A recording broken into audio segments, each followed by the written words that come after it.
자, 안녕하세요, 나베입니다. 불과 얼마 전까지만 해도 반팔을 입고 촬영을 했던 것 같은데 이제 겨울입니다. 지금 날짜가 11월 13일 밖에 온도가 지금 뭐 10도? 12도? 이 정도로 겨울입니다. 저는 아직까지는 테슬라 초보 오너로서 이번 겨울을 어떻게 나야 될지가 걱정이 되긴 합니다. 이 전기차로 겨울을 나본 적이 없다 보니까 고민이 되더라고요. 일단은 그거는 이번 겨울을 나보고 시행착오를 겪어보고 컨텐츠를 만들어서 한번 올리도록 하겠고요. 자, 오늘은 제가 테슬라 오너가 된지 한 2달 정도가 지났어요. 그래서 2달 정도가 지난 기념으로 테슬라를 몰고 다니면서 테슬라의 단점에 대해서 얘기해 보려고 해요. 미리 말씀드리지만 오늘 말씀드릴 단점은 전기차로서의 단점이 아니라 차량으로서 테슬라를 이용했을 때의 단점만 말씀드릴게요. 전기차의 단점을 말씀드리려면은 장점도 말씀드려야 되고 굉장히 길어지거든요. 자, 일단은 첫 번째 단점, A필러가 굉장히 커요. 미친듯이 커요. 좌회전 우회전 할 때 사각이 엄청 생길 정도로 A필러가 굉장히 큽니다. 나름대로 이유가 있겠죠. 테슬라는 넌 이해 못했어. 테슬라는 천장이 다 유리로 되어 있으니까 A필러나 B필러 같은 이 충격을 분산할 수 있는 이런 부분들이 두꺼운 걸 겁니다. 뭐 이해는 가요. 근데 두꺼워도 너무 두껍습니다. 자, 한번 보여드릴까요? 자, 이게 A필러입니다. 제 손이 거의 한 뼘 정도? 한 뼘 조금 안 되게 이 정도로 두꺼워요. 거의 처음 보는 두께인 것 같습니다. 정말 큽니다.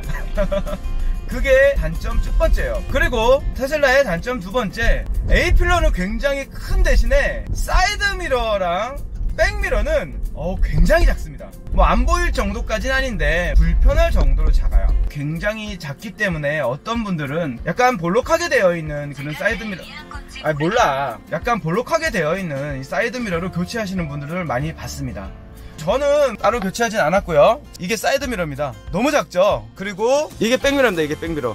진짜 이 정도로 작아요. 저는 순정으로 타는 걸 좋아하다 보니까 굳이 교체는 안 했는데 정말 불편한 건 사실입니다. 이거는 알고 타셔야 돼요. 제가 왜 이렇게 사이드미러가 작은가 한번 생각을 해봤어요. 물론 이거는 제 추측입니다. 쿠페형 세단으로 차를 내놓다 보니까 달리는 컨셉으로 차량을 세팅을 해 놓은 것 같아요. 왜 그런지 이유를 설명드릴게요. 제가 가끔씩 이 분위기 전환을 위해서 살짝 밟을 때 사용하는 드라이빙 포지션이 있습니다.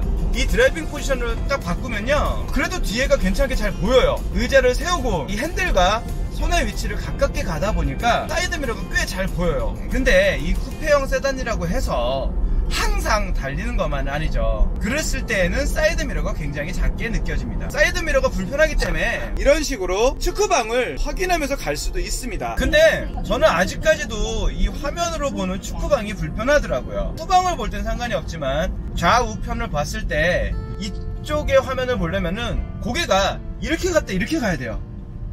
그리고 이 화면에 대해서 한 가지만 얘기 더 할게요. 이 축구방 카메라를 킨 것 자체가 후진을 하게 되면 자동으로 켜져요. 이거 조금 솔직히 불만인데, 사실 요즘에 국산차나 아니면 수입차들 웬만한 것들은 다 어라운드 뷰 혹은 버드 뷰라고 하는 위에서 내려다보는 카메라가 있죠. 테슬라는 없습니다. 아까 전에 보였던 축구방이 후진을 했을 때 켜지면서 그 축구방을 보면서 후진을 해야 돼요. 테슬라 모델 3가 한 6천만원 가까이 하니까 6천만원 정도의 가격이면 어라운드 뷰 하나 정도 있어야 되지 않을까 라는 생각을 감히 해봅니다. 주차할 때 어라운드 뷰가 없는 거는 꽤 불편합니다. 물론 제 예전 차는 어라운드 뷰는 커녕 뭐 카메라조차도 안 달려있는 차였지만 그래도 이게 한번 사용해보니까 점점 아쉬워지더라고요. 어라운드 뷰가 없는 게 아쉬운 거, 그것도 또한 단점입니다. 그 다음 단점, 잡소리. 지금 이 영상을 보시는 테슬라 유저분들은 공감하실 겁니다. 테슬라 저희 모델 3를 2달 동안 운행해보니까 잡소리가 진짜 장난이 아니에요. 사기 전까지만 해도 테슬라는 엔진으로 돌아가는 차가 아니고 엔진 소리가 안 나서 그 안 들리는 잡소리들이 들리나 보다 라고 생각을 한 게 사실입니다. 근데 실제로 차량을 운전해 보니까요, 아니에요. 그거랑은 전혀 다른 개념이에요. 다니다 보면은 말도 안 되게 철판이 떨리는 소리라든가 아니면 달그락달그락 거리는 소리, 이런 소리들이 생각보다 커요. 그래서 깜짝깜짝 놀랍니다. 물론 제가 물건을 잘못 보관했을 수도 있고 뭐 다른 이유가 있을 수 있겠지만 근본적으로 테슬라는 그 잡소리가 많아요. 이 부분도 단점으로 꼽겠습니다. 마지막 단점, 바로 프레임리스 도어예요. 자, 프레임리스 도어가 잘 보이나 볼까요? 아, 잘 안 보이겠구나. 이 프레임리스 도어가 테슬라 입장에서는 버리지 못하는 폐일 거예요. 이 B필러에 카메라가 들어가야 되는데 프레임 도어가 되면은 카메라가 못 들어가거든요. 그래서 프레임리스 도어를 차용한다라고 저는 들었습니다. 그래서 프레임리스 도어를 차용하면은 잘 좀 만들어 주든가. 또 윈도우에서 잡소리가 엄청납니다. 비만 오면은 내릴 때 삐비빅, 올릴 때 삐비빅, 알람 켜놓은 줄 알았어. 끼익 삐비빅. 아, 난리가 아닙니다. 그것 때문에 센터도 한번 들어갔는데 다 고쳤다고 주는 게 제가 봤을 때는 안에다가 구레스치만 더한 것 같아요. 물론 뭐 제가 직접 보진 않았으니까. 또 문제는 뭐냐, 이 유리가 기름으로 가득해요. 제가 사무실에 가서 기름기가 가득한 유리를 보여드리겠습니다.